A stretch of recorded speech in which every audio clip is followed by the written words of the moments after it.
పల్నాడు జిల్లా నరసరావుపేట నియోజకవర్గంలో ఉన్న గోగులపాడు ప్రభుత్వ పాఠశాల శిథిలావస్థకు చేరుకుంది. ఇక్కడ 100 మంది విద్యార్థులు చదువుతున్నారు. 1వ తరగతి నుంచి 6వ తరగతి వరకు క్లాసులు ఉన్నాయి. అయితే కొంతకాలంగా స్కూళ్లు పడిపోయే స్థితికి చేరుకోవడంతో టీచర్లు, విద్యార్థులు, తల్లిదండ్రులు ఆందోళన పెరుగుతోంది. ఎన్నిసార్లు ఉన్నతాధికారులకు ఫిర్యాదు చేసినా పట్టించుకోకపోవడంతో గ్రామస్తులు ఆగ్రహం వ్యక్తం చేస్తున్నారు. గోగులపాడు స్కూల్ నుంచి మా ప్రతినిధి స్వామి మరిన్ని వివరాలు అందిస్తారు. పల్నాడు జిల్లా నరసరావుపేట నియోజకవర్గంలో రంచాల మండలం గోగులపాడు గ్రామంలో ఉన్నాము. మన గోగులపాడులో ప్రాథమిక పాఠశాలలో 1 నుంచి 5వ తరగతి చదువుతున్న చిన్నపిల్లలు మనం చూస్తున్నాము. ఈ స్కూల్ కు సంబంధించి ఎలాంటి దౌర్భాగ్యమైన పరిస్థితి పట్టిందంటే, పిల్లలు శ్రద్ధగా పాఠాలు విందామన్నా సరే బిల్డింగ్ ఎక్కడ పడిద్దో, పెచ్చులు ఎక్కడ పిల్లల మీద పడతాయో అని పిల్లలు ఇక్కడ ఉన్న టీచర్స్ ప్రతి వాళ్ళు భయపడుతున్నారు.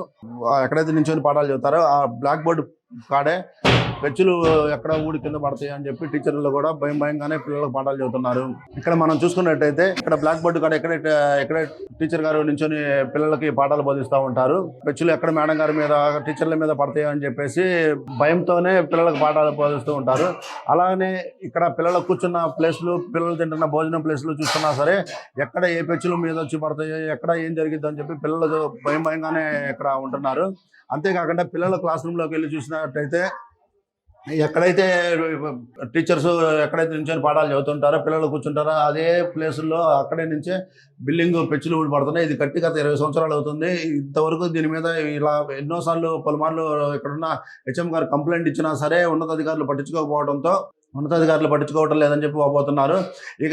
ఈ పెచ్చులకి ఎక్కడ పిల్లలను కూర్చోబెట్టాలో, ఏ క్షణం పిల్లల మీద ఏమి జరిగి ఎలాంటి ఇన్సిడెంట్లు జరుగుతాయి అని చెప్పి ఇక్కడున్న టీచర్స్, ఇక్కడున్న గ్రామస్తులు అనుక్షణం పిల్లలను స్కూల్కి పంపించాలన్నా భయపడుతున్నారు. ఇక్కడ గోగులపాడు గ్రామంలో ప్రాథమిక పాఠశాలలో ఇది పరిస్థితి. దీనికి సంబంధించి పిల్లల్ని స్కూల్కి పంపించాలన్నా పిల్లల తల్లిదండ్రులు కూడా అనుక్షణం భయపడుతున్నారు. ఇక్కడ మనతో పాటు పిల్లల తల్లిదండ్రులు ఉన్నారు. వాళ్ళ మాటలను అడిగి తెలుసుకుందాం. మా పిల్లలు ఇక్కడ చదువుకుంటున్నారన్న. ఇక్కడ మరి స్కూల్ చూడిపోతే శిథిలావస్థ వచ్చింది. ఇక్కడ మరి ఎవరు పట్టించుకోవాలి. ఇంతవరకు ఏ అధికారి వచ్చి ఇక్కడ చూడలేదు, ఏ అధికారి పట్టించుకోవట్లేదు. ఎంఈఓ గారికి కంప్లైంట్ చేశాం, ఆయన పట్టించుకోలేదు. హెచ్ఎంఓ గారికి చెప్తున్నాం, ఆయన పట్టించుకోవట్లేదు. చెప్తే పట్టించుకుంటాం అన్నారు, ఎవరు పట్టించుకోవట్లేదు. మా ఊరు సర్పంచ్ పట్టించుకోవట్లేదు, ఎంపీటీసీ పట్టించుకోవట్లేదు.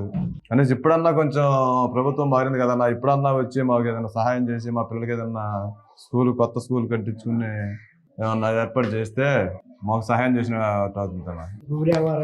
ఎన్నోసార్లు చెప్పినాం. మా వాడికి వచ్చి ఎవరు పట్టించుకోలేదు, దయచేసి వెళ్ళారు. మరి ఇప్పుడన్నా వచ్చి గ్రామస్తులు తెలుసుకొని చేస్తారని మేము ఆశ. ఈరోజు పల్నాడు జిల్లా నరసరావుపేటకు సంబంధించిన గోగులపాడు గ్రామం ఎస్సీ కాలనీలో ఉన్న గవర్నమెంట్ స్కూలు అధ్వాన స్థితిలో ఉంది. విషయం ఏంటంటే ఆ స్కూల్ కట్ట కూడా 20 సంవత్సరాలు అవుతుంది. కానీ పెచ్చులు ఊడిపోయి పిల్లల మీద కూడా పడి వాళ్ళకి ప్రాణాపాయంగా అయ్యే స్థితిలో ఉంది. కనీసం గత ప్రభుత్వం కూడా పట్టించుకోలేదు. ఇప్పుడు వచ్చిన ప్రభుత్వం కొద్దిగా ఎస్సీ కాలనీ యొక్క గోగులపాడు స్కూల్ మీద కొద్దిగా దృష్టి పెట్టి ఇమ్మీడియట్లుగా వాళ్ళ యొక్క సంబంధించిన అధికారులని పంపించి తక్షణమే ఆ స్కూల్ యొక్క మరమ్మతులు చేయించాలని కోరుకున్నాం. ఎందుకంటే పిల్లలు మరి ఎస్సీ కాలనీలో ఉన్న పసిపిల్లలు వాళ్ళ ప్రాణాలకి కూడా ప్రాణంగా ఉంది. కనీసం ఒకసారి ఆలోచించండి.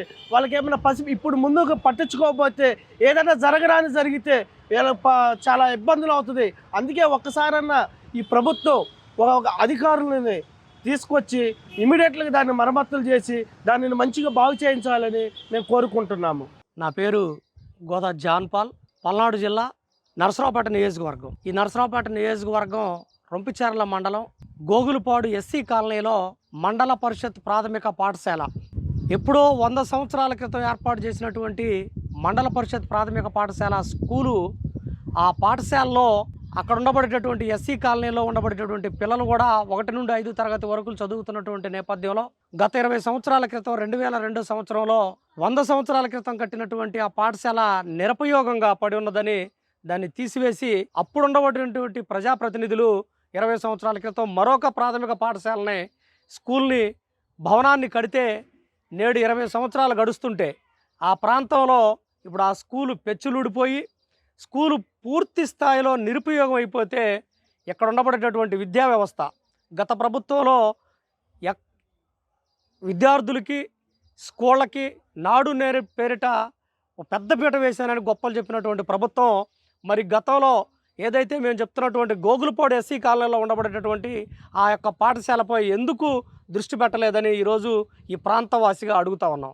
అలాగే ప్రస్తుతం ఉన్న కూటమితో ఏర్పడినటువంటి ప్రభుత్వం ఇప్పటికైనా పిల్లల ప్రాణాలతో చెలగాటాలు ఆడకుండా ఉండాలంటే, అక్కడ ఉండబడేటటువంటి విద్యా వ్యవస్థలో సమూలమైన మార్పులు తేవాలంటే ఇక్కడ ఉండబడేటటువంటి విద్యాశాఖ ఖచ్చితంగా దృష్టి సారించాలి. జిల్లా యంత్రాంగంలో ఉండబడేటటువంటి ఎంఈఓ, డిఈఓ జిల్లా అక్కడ ఉండబడే స్కూల్ మీద దృష్టి సారించాలి.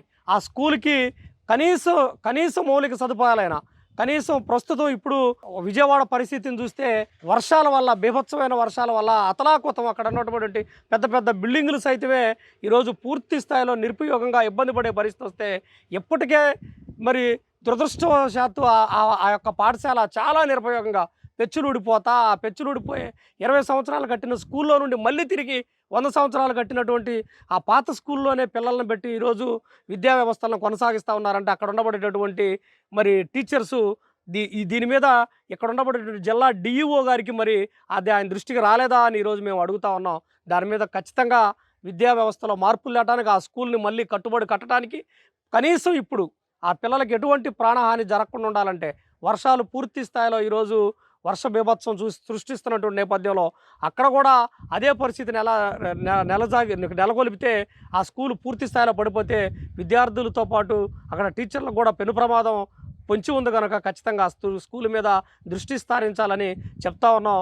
తమ పిల్లలకు రక్షణ కల్పించే విధంగా మంచి కొత్త బిల్డింగ్ ఏర్పాటు చేయటమా, లేకపోతే ఉన్న బిల్డింగ్ను మరామతులు చేసి చేయటమా అనే దాని మీద గ్రామస్తులు చెబుతున్నారు. ఇప్పటికైనా అధికారులు స్పందించి ఇక్కడ ఉన్న స్కూల్ని బాగు చేయాల్సిందని చెప్పి కోరుతున్నారు. కెమెరామెన్ అసంతోష్ స్వామి, మెగా 9, పల్నాడు జిల్లా.